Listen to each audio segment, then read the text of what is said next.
Hello, all. Good morning, good afternoon, good evening, as per your time zones.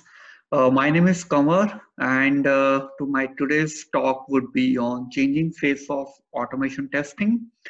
Before going to the topic, I would just like want to introduce myself. My name is Kamar, and I'm working as a senior consultant with Infosys with 12 plus years of experience. So before I go for changes, I just want to have a quick test automation recap how our test automation has been evolved from last 2 decades. So we have started our first record and playback tools which were appeared in there in early 2001, where only the primary objective was to have a desktop applications or a web applications just to have a general testing for the application, not on the basis on our in extensive testing was not there.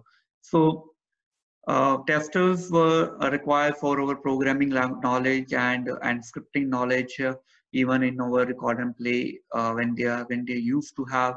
And we also having a evolution of our test automation frameworks, where we have started from record and play and then moved to structured one, and then data driven, where we used to have a different data set from Excel or having a connectivity with our databases uh, to increase our coverage.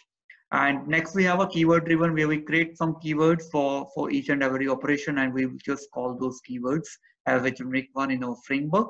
And then we slowly move to model based or object based frameworks, where we have a POM, page object model, where we keep our separate objects to have a very well structured automation framework for us. And then action based, we create some actions and call them as in our automation scripts. And the last one is our hybrid, where we used to have a combination of any two, more than one or two, more than two or three frameworks to use in our project.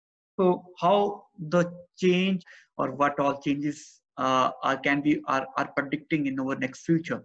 So if you see application testing roadmap, in 2011, mostly we are working on waterfall methodology, where at that time the main emphasis only on regression and web applications, and moreover desktop applications were the scope. And later on in 2015, when we move into agile methodology and agile world, the changes have been done on the basis of our on our requirements, where we convert our things into our sprints. Later on, 2018, DevOps, which is the new term, came up in 2018, where the I can say the new emergence of our new role for our testers have been come up as that where a tester where a normal tester will not be involved, and they must know about each and everything about the development and software development testing for engineers. And in future, we can say in 2020, after that, we are also involving into AI and machine learning technologies, where our scope of our testing is also changed, and the way we are working on. And on the basis of that, we are having a RPA tools uh, in our scope, and lots of chatbots, and where we have to work on bots as well. So how to stay relevant with all these changes? So we must go for 4 points. There are 4 dimensions which I pointed out here and listed out, and that one are technical change, management change, positional change, and behavior change. And if the first point, where we having a technical change, and if you see, we are test script automation for regression, to CI automation for daily checks, and architecture-based automation on API level, and next AI in automation. So basically, if you see, it leads to upgrade to understand and implement AI in automation, and continue search for our automation opportunities. And innovation automation will always reduce over time, and automation as early as development. So we must target for our automation along with in parallel with our development, like in our agile world. And the next one is positional change. As we all know that testing was the last phase during a waterfall model. Then they move, then the testing phase moved to last part of our iteration, then each sprint. And then now, if I say, it is integral to everyday development, where once we have a deployment from the developers and they do their work. So we are having that kind of CI/CD in place, where the whole application has been tested. So we have to test each day with our 12 piece of code every day, and we have to create and verify meshes on each day delivery, so that we can find defects at early stages.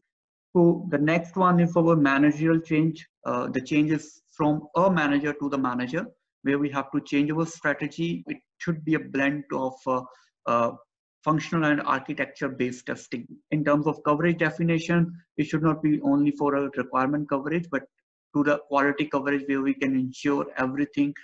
We are ensuring our testing with our best quality, and with different validations would be there. Performance and security testing are not are no more explicit requirement for us, and it should be a part of our test plan.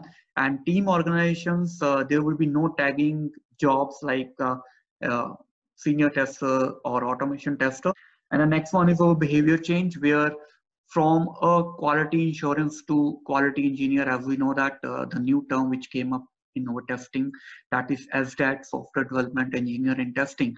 So nowadays, with how we can achieve that, like quality, which is not just a KPI, it's the way we are delivering our product and after testing. And we catch our defects and at our early stage. The next one is our innovation. Be an engineer first. So we have to innovate the new ideas, and we have to innovate new solutions to provide the best to provide the best quality to the client while we are doing our testing. And the third one is business alignment, like work for the customer's business. We must understand what exactly the customer is looking for from the business. And the value addition, we must go beyond every time. We must have to involve some improvements, whatever we have done, and also find out more uh, opportunities to have the value addition in our work on daily basis. Thanks for watching my talks, and you can also connect to me on LinkedIn. Stay connected and happy, and thanks for watching. Thank you. Thanks a lot.